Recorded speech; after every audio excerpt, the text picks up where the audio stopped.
ದರ್ಶನ್ಗೆ ಇನ್ನೊಂದು ವರ್ಷ ಇಲ್ಲ ಬಿಡುಗಡೆಯ ಭಾಗ್ಯ ಅನ್ನೋದು ಗೊತ್ತಾಗ್ತಾ ಇದೆ. 2027ರ ಮೇ 15ರವರೆಗೂ ಕೂಡ ಜೈಲು ಫಿಕ್ಸ್ ಆಗಿದೆ ದರ್ಶನ್ಗೆ. ಅಲ್ಲಿಗೆ ದರ್ಶನ್ ಅವರು ಮತ್ತೊಂದು ಅಂಶವನ್ನು ಇಟ್ಕೊಂಡೇನಾದರೂ ಕೋರ್ಟ್ನ ಮೊರೆ ಹೋಗುವಂತಹ ಪ್ಲಾನ್ನಲ್ಲಿದ್ರೆ ಅದು ಕೂಡ ವಿಫಲವಾಗುತ್ತೆ ಅನ್ನೋದು ಗೊತ್ತಾಗ್ತಾ ಇದೆ. ಕಾರಣ 1 ವರ್ಷಗಳ ಟೈಮ್ ಲೈನ್ ಅನ್ನು ಕೊಟ್ಟಿದೆ ಸುಪ್ರೀಂ ಕೋರ್ಟ್. ಜೈಲಿನ ಮ್ಯಾನುವಲ್ ಪ್ರಕಾರವೇ ದರ್ಶನ್ಗೆ ಸವಲತ್ತನ್ನು ಕೊಟ್ಟಿರುವಂತಹ ಅಂಶವನ್ನ ವರದಿಯ ಮೂಲಕ ಸರ್ಕಾರ ಸುಪ್ರೀಂ ಕೋರ್ಟ್ಗೆ ಸಬ್ಮಿಟ್ ಮಾಡಿತ್ತು. ಹಾಗಾಗಿ 1 ವರ್ಷಗಳ ಕಾಲಮಿತಿಯನ್ನು ಕೊಟ್ಟಿರೋದ್ರಿಂದ ದರ್ಶನ್ ಅವರಿಗೆ 1 ವರ್ಷಗಳ ಕಾಲ ಯಾವುದೇ ಕಾರಣಕ್ಕೂ ಜಾಮೀನು ಸಿಗೋದಿಲ್ಲ, ಜೈಲಿನಿಂದ ಹೊರಗಡೆ ಬರೋದಿಲ್ಲ. ಹಾಗಾಗಿ ಜೈಲು ಹಕ್ಕಿಯಾಗಿಯೇ ದರ್ಶನ್ ಇರಬೇಕಾಗುತ್ತೆ. ಬಿಡುಗಡೆಯ ಭಾಗ್ಯ ಇಲ್ಲ ದರ್ಶನ್ಗೆ ಅನ್ನೋದು ಗೊತ್ತಾಗ್ತಾ ಇದೆ. 2027ರ ಮೇ 15ರವರೆಗೂ ಕೂಡ ಜೈಲು ಫಿಕ್ಸ್ ದರ್ಶನ್ಗೆ ಅನ್ನೋದು ಗೊತ್ತಾಗ್ತಾ ಇದೆ. ಡೀಟೇಲ್ಸ್ ಅನ್ನ ಕೊಡೋದಕ್ಕೆ ಶಬೀರ್ ನೇರ ಸಂಪರ್ಕದಲ್ಲಿ ಜಾಯಿನ್ ಆಗಿದ್ದಾರೆ. ಶಬೀರ್, 1 ವರ್ಷಗಳ ಟೈಮ್ ಲೈನ್ ಅನ್ನು ಕೊಟ್ಟಿಲಾಗಿದೆ. ಡೇ ಬೈ ಡೇ ವಿಚಾರಣೆಯನ್ನ ಮಾಡೋದಕ್ಕೆ ಸೂಚನೆಯನ್ನ ಕೊಡಲಾಗಿದೆ.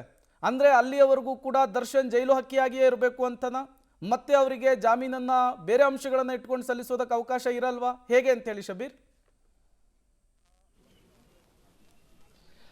ನೋಡಿ, ಬೇರೆ ಅಂಶಗಳ ಮೇಲೆ ಜಾಮೀನು ಕೋರುವಂಥದ್ದು ಅವಕಾಶಗಳಿದ್ದಾವೆ. ಆದರೆ ಯಾವ ಅಂಶಗಳು ಅನ್ನುವಂಥದ್ದು ಭಾಳಷ್ಟು ಮುಖ್ಯ ಆಗುತ್ತೆ.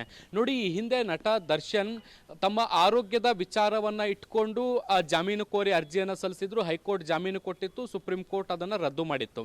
ಸೊ ಅಲ್ಲಿಗೆ ಹೆಲ್ತ್ ಕ್ರೈಟೀರಿಯಾ ಮುಗಿದೋಗಿರುವಂಥದ್ದು. ಇನ್ನು ಅದನ್ನು ಹೊರತುಪಡಿಸಿ ಈಗ ತಮ್ಮ ಜೀವನ, ಆರ್ಥಿಕ ಸ್ಥಿತಿಗತಿಗಳು, ಜೈಲಿನಲ್ಲಿ ಆಗ್ತಾ ಇರುವಂತಹ ಸಮಸ್ಯೆಗಳು, ಈ ಎಲ್ಲ ವಿಚಾರಗಳನ್ನು ಇಟ್ಕೊಂಡು ಅವರು ಮತ್ತೆ ಜಾಮೀನಿಗೆ ಅರ್ಜಿಯನ್ನು ಸಲ್ಲಿಸಿದ್ರು. ಮುಖ್ಯವಾಗಿ ವಿಚಾರಣೆ ವಿಳಂಬ ಆಗ್ತಾ ಇರುವಂತಹ ಕಾರಣಕ್ಕೆ ನನಗೆ ಜಾಮೀನು ಕೊಡಬೇಕು ಅನ್ನುವಂಥ ನಿಟ್ಟಿನಲ್ಲಿ ವಾದವನ್ನ ಮುಂದಿಟ್ಟಿದ್ರು. ಆದರೆ ಸುಪ್ರೀಂ ಕೋರ್ಟ್ ಈಗ ಅದನ್ನು ಕೂಡ ನಿರಾಕರಿಸಿರುವಂಥದ್ದು. ಮುಖ್ಯವಾಗಿ ದರ್ಶನ್ ಸೆಲೆಬ್ರಿಟಿ ಆಗಿರುವಂತಹ ಕಾರಣ ಮತ್ತೆ ಪ್ರಭಾವಿ ವ್ಯಕ್ತಿ ಆಗಿರುವಂತಹ ಕಾರಣ ಸಾಕ್ಷ್ಯಗಳ ಮೇಲೆ ಪರಿಣಾಮ ಬೀರಬಹುದು ಅನ್ನುವಂಥದ್ದಷ್ಟೇ ಸುಪ್ರೀಂ ಕೋರ್ಟ್ನ ಕಳವಳ ಆಗಿರುವಂಥದ್ದು. ಹೀಗಾಗಿ ಈ ಹಂತದಲ್ಲಿ ನಾವು ಜಾಮೀನನ್ನು ಕೊಡಲಿಕ್ಕೆ ನಿರಾಕರಿಸ್ತಾ ಇರುವಂಥದ್ದು ಸುಪ್ರೀಂ ಕೋರ್ಟ್. ಮುಂದಿನ 1 ವರ್ಷಗಳ ಕಾಲದಲ್ಲಿ ಜಾಮೀನನ್ನು ನೀಡಲಿಕ್ಕೆ ಆಮೇಲೆ ವಿಚಾರ ಮಾಡೋಣ. ಮುಂದಿನ 1 ವರ್ಷದಲ್ಲಿ ಸಾಕ್ಷಿಗಳ ವಿಚಾರಣೆ ಏನಿದೆ ಅದು ಸಂಪೂರ್ಣವಾಗಿ ಮುಕ್ತಾಯ ಆಗಬೇಕು ಅನ್ನುವಂಥ ನಿಟ್ಟಿನಲ್ಲಿ ಕೆಳ ಹಂತದ ನ್ಯಾಯಾಲಯಕ್ಕೆ ಸೂಚನೆಯನ್ನು ಕೊಟ್ಟಿದೆ. 270 ಆಸುಪಾಸು ಏನು ಸಾಕ್ಷಿಗಳಿದಾವೆ, ಈ ಪೈಕಿ 60 ಸಾಕ್ಷಿಗಳನ್ನ ಆದ್ಯತಾ ಸಾಕ್ಷಿಗಳು ಅಂದ್ರೆ ಮೋಸ್ಟ್ ಇಂಪಾರ್ಟೆಂಟ್ ಅನ್ನುವಂಥದ್ದನ್ನ ಕನ್ಸಿಡರ್ ಮಾಡಿರುವಂಥದ್ದು. ಸೊ ಇವುಗಳ ವಿಚಾರಣೆ ಆಗಲೇಬೇಕು, ಸಂಪೂರ್ಣವಾಗಿ 1 ವರ್ಷದಲ್ಲಿ ಮುಗಿಸ್ಬೇಕು. ಪ್ರತಿನಿತ್ಯ ಈಗ 2 ದಿನಗಳ ಕಾಲ ಪ್ರತಿ ವಾರ 2 ದಿನಗಳ ಕಾಲ ವಿಚಾರಣೆ ಏನು ನಡೀತಾ ಇದೆ ಅದನ್ನ ಹೆಚ್ಚುವರಿ ಮಾಡ್ಕೋಬೇಕು. ಸಾಧ್ಯವಾದ್ರೆ ಪ್ರತಿದಿನವೂ ಕೂಡ ವಿಚಾರಣೆ ನಡೆಸುವಂತಹ ಪ್ರಯತ್ನಗಳಾಗಬೇಕು. ಇದಕ್ಕೆ ಬೇಕಾದ್ರೆ ವಿಶೇಷ ನ್ಯಾಯಾಧೀಶರನ್ನ ಕೂಡ ನೇಮಕ ಮಾಡಿ ಅನ್ನುವಂತಹ ಸಲಹೆಯನ್ನ ಕೂಡ ಈಗ ಸುಪ್ರೀಂ ಕೋರ್ಟ್ ಕೊಟ್ಟಿರುವಂತದ್ದು. ಸೊ ಹೀಗಾಗಿ ಮುಂದಿನ 1 ವರ್ಷಗಳ ಕಾಲ ಇದು ಸುದೀರ್ಘವಾದಂತಹ ವಿಚಾರಣೆ ನಡೆಯುವಂತಹ ಸಾಧ್ಯತೆಗಳಿದಾವೆ. ಇಡೀ ಪ್ರಕರಣದಲ್ಲಿರುವಂತಹ ಎಲ್ಲಾ ಸಾಕ್ಷ್ಯಗಳ ವಿಚಾರಣೆಯನ್ನ ಕೂಡ ಟ್ರಯಲ್ ಕೋರ್ಟ್ ನಲ್ಲಿ ಮಾಡಲಾಗುತ್ತೆ.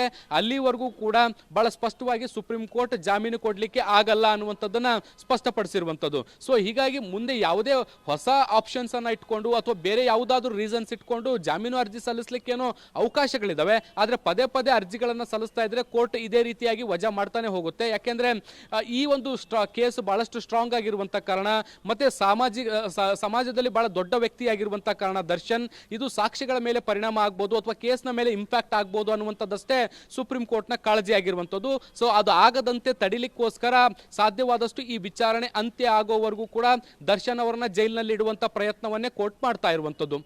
ಪ್ರೇಮ್. ಓಕೆ ಶಬೀರ್, ಹಾಗೆ ಸಂಪರ್ಕದಲ್ಲಿರಿ, ಮತ್ತಷ್ಟು ಅಪ್ಡೇಟ್ಸ್ ನಾನು ನಿಮ್ಮಿಂದ ಪಡಿತಾ ಹೋಗ್ತೀನಿ. ಒಟ್ಟಾರೆಯಾಗಿ ದರ್ಶನ್ ಅವರ ಬೇಲ್ ಭವಿಷ್ಯ ಮತ್ತೊಮ್ಮೆ ಭಗ್ನ ಆಗಿರುವಂಥದ್ದು.